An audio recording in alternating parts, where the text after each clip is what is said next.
Have you heard of an Igbo story that challenged time? Ndewandibem. Greetings, my people. Welcome back.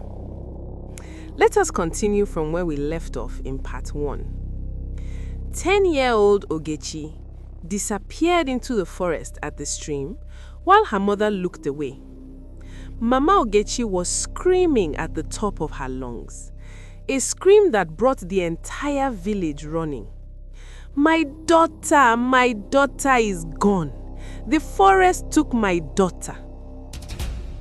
Papa Ogechi arrived with other men. They searched. They called Ogechi's name until their voices were hoarse. They found nothing. No footprints leading deeper into the forest. No signs of struggle. No torn clothing, no blood, just nothing.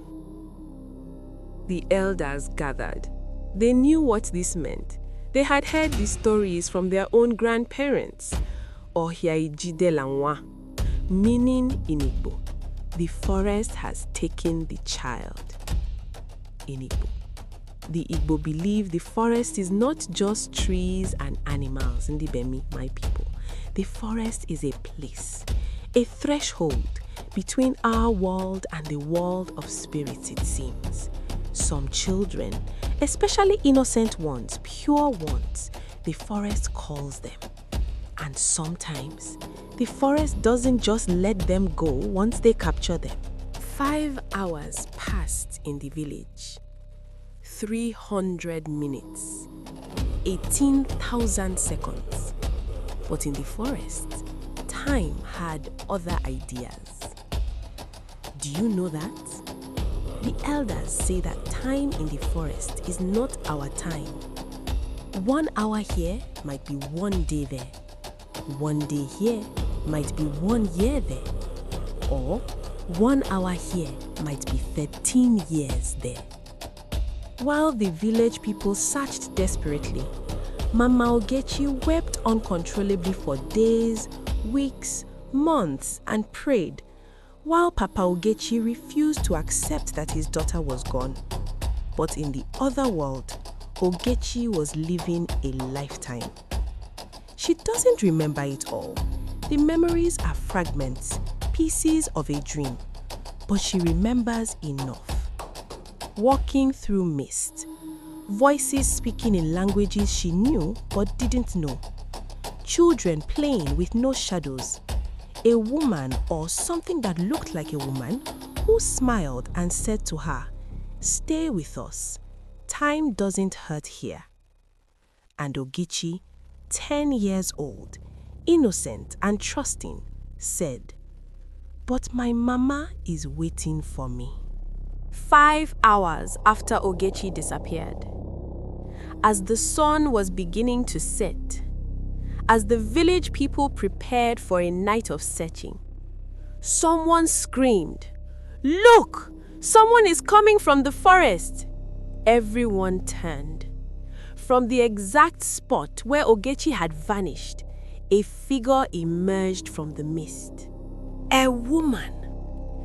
A middle-aged woman, maybe 45, maybe 50 years old.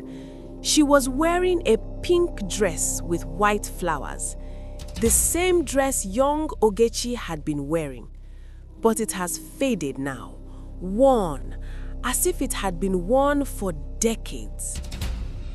The woman walked slowly towards the village. Her steps were uncertain, like she was learning to walk again. Her hair was grey at the temples. Lines marked her face. Her hands were the hands of someone who had lived. But her eyes were Ogechi's eyes. Mama Ogechi saw her first. She froze because she was looking at her daughter. Not the 10-year-old she'd lost 5 hours ago, but the 50-year-old that child had become somewhere else, somewhen else. The woman spoke. Her voice was older, deeper, but still hers. "Mama, I'm sorry I took so long. I got lost." Mama Ogechi fainted. Papa Ogechi caught her before she hit the ground, but he couldn't take his eyes off the woman, his daughter, his baby, now older than him. The village people gathered, silent, shocked, terrified, because this was impossible. Greece violated everything they knew about reality.